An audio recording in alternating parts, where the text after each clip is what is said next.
E a gente começa essa edição do Bom Dia Brasil com as informações sobre o protesto de caminhoneiros nas estradas contra os aumentos no preço do óleo diesel. Hoje é o terceiro dia de paralisação. No Rio, um grupo de caminhões reboque parou a Avenida Brasil, que é uma das vias expressas mais importantes da cidade. Então vamos direto com as imagens ao vivo do nosso Globocop. Genilson Araújo atualiza a situação pra gente. Bom dia, Genilson.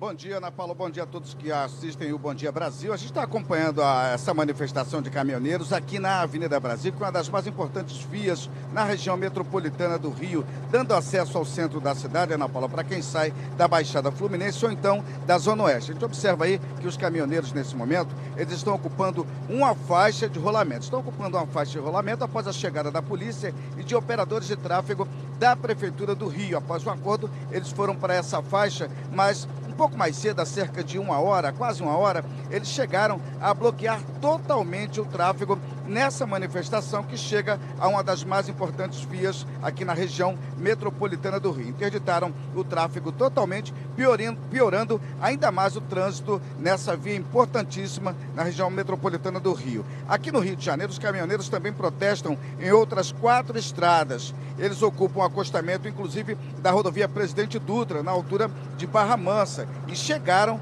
a queimar pneus e bloquear parcialmente uma das pistas. Há protestos ainda na Magé Manilha, BR-493, e também em outros trechos da BR-101, como o trecho de Itaboraí. Ana Paula. Obrigada, Genilson. E olha, alguns centros de distribuição de alimentos já começam a sentir os reflexos dessa paralisação, porque os produtos não chegam. Vamos então dar um giro agora pelo país, mostrando a repercussão desses protestos em alguns pontos. Começamos por um centro de distribuição de alimentos no Rio de Janeiro, com a Priscila Chagas. Oi, Priscila, bom dia. Oi, Ana, muito bom dia para você, bom dia para todo mundo. Eu estou aqui na Ceasa, que é uma das maiores centrais de distribuição do Rio. Só para a gente ter uma ideia da situação, numa quarta-feira, normalmente de madrugada, chegariam mais ou menos 340 caminhões. Mas hoje foram só 75, isso porque muitos deles ficaram retidos nas estradas estaduais e federais. E aí, por conta disso, né, os comerciantes dizem que o estoque já está acabando e aí os preços sobem. Só para vocês terem uma noção, ontem aqui na Ceasa, um saco de batata, que normalmente custaria R$60, chegou a R$400. E a caixa de tomate, que normalmente sai a 50, ontem estava sendo vendida a R$80. E o problema não é só na distribuição de alimentos, não. É também na questão de combustível, porque já tem posto falando que está com falta de combustível. E durante essa madrugada, a nossa equipe flagrou uma cena bem incomum. Ônibus abastecendo em postos de combustível comuns, porque o combustível nas garagens já acabou. E aí, por conta disso, existe um alerta das empresas de ônibus de que a frota pode ser reduzida. Ana. Chocada aqui com a diferença absurda de preço, né, Priscila? De 60 para R$400 os sacos de batata, já como efeito dessa paralisação. Obrigada, viu? Vamos agora para o centro-oeste de Minas Gerais. Moradores de Divinópolis também já sentiram os reflexos do protesto dos caminhoneiros. O Thiago Carvalho conta pra gente que tem posto já sem gasolina por aí, né, Thiago? Bom dia.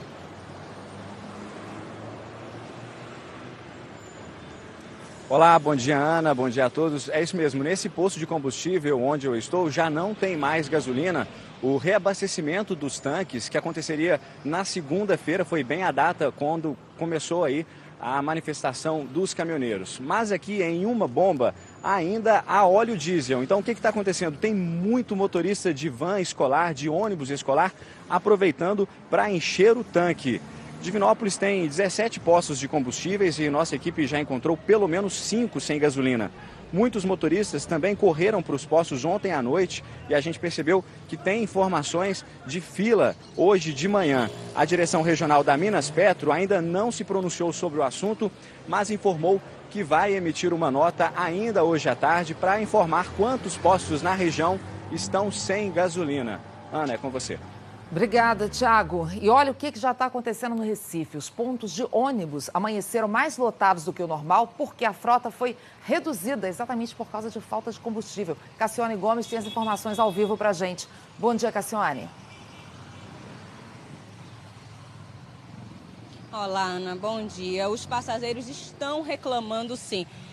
O tempo de espera hoje está bem maior que o normal. E você já sabe, né? Em horário de pico já é difícil, já é demorado pegar ônibus. Imagina hoje. A gente tem imagens aí de um dos maiores terminais de passageiros do Recife. As filas estavam bem longas logo cedo. O Grande Recife Consórcio de Transporte, que é a empresa que gerencia os ônibus na região metropolitana, disse que está usando a mesma frota do período de férias. São menos ônibus circulando. A empresa disse que agora de manhã serão feitas 2.000 viagens a menos. E isso representa 8% do total, Ana. A gente está aguardando no decorrer do dia o que vai acontecer. Ana. Obrigada, Cassiane. Olha, de Pernambuco, vamos lá para o Rio Grande do Sul, porque manifestantes estão impedindo a entrada de caminhões-tanque numa refinaria na região metropolitana de Porto Alegre. O Bernardo Bortolotto tem as informações. Bom dia, Bernardo.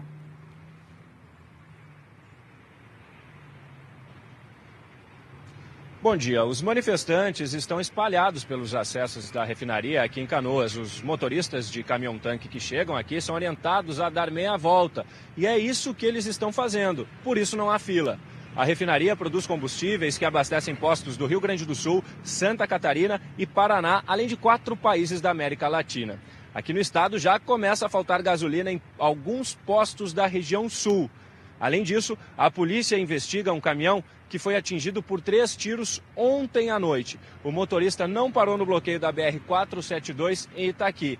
Ele chegou a ser perseguido por alguns quilômetros, mas conseguiu escapar e não foi ferido. Ana. Menos mal, né? Começa a ficar tensa também muito a situação em vários pontos. Bernardo, obrigada. E tem protesto também na rodovia Regis Bittencourt. Então vamos lá para São Paulo saber do Rodrigo Bocardi. Como é que tá por aí, Rodrigo? Já tem muito engarrafamento? Bom dia. Oi, Ana. Bom dia para você, bom dia a todos. Ligação importante do sul do país com São Paulo. O engarrafamento chegou a 6 quilômetros, viu? A gente tem as imagens, ó. Os caminhoneiros botaram fogo em pneus nas pistas ali nos 2 sentidos da rodovia Regis Bittencourt, na altura do quilômetro 280. Isso é região de Embu das Artes, região metropolitana de São Paulo. Isso foi por volta das 6h30 da manhã. Como o local do protesto é pouco antes do Rodoanel, os motoristas ficaram ali sem alternativa para pegar outras estradas.